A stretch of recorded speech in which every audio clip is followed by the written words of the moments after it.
سیدنا عمر رضی اللہ تعالیٰ عنہ حضور صلی اللہ علیہ وآلہ وسلم کی بارگاہ میں حاضر ہوئے۔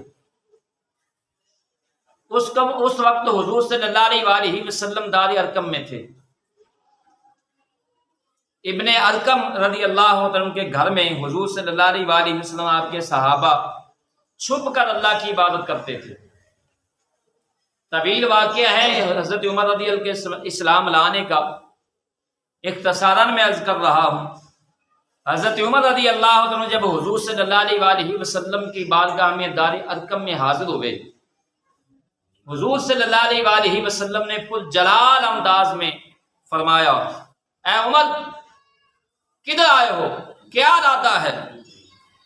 تو عرض کی، یا رسول اللہ صلی اللہ علیہ وآلہ وسلم، اے اللہ کے نبی، آپ کا کلمہ پڑھنے آیا، آپ کی غلامی اختیار کرنے آیا تو قتل کرنے تھا، آیا قتل کے ارادے سے تھا، مگر آج آپ کے نظروں نے اور آپ کے فیض نے ہمیں گھیر لیا ہے۔ یا رسول اللہ صلی اللہ علیہ وآلہ وسلم، آپ کی نظروں نے شکار کر لیا، آپ کی غلامی اختیار کرنے آیا ہوں۔ حضور صلی اللہ علیہ وآلہ وسلم کے دست مبارک پر سیدنا عمر فاروق رضی اللہ تعالیٰ نے جب بیعت کی تو صحابہ نے دار ارقم میں نعرہ تکبیر بلند کیا، اور حضور صلی اللہ علیہ وآلہ وسلم نے فرمایا زمین پر صحابہ نے نعرہ تکبیر بلند کیا، آسمانوں پر فرشتوں نے نعرہ تکبیر بلند کیا۔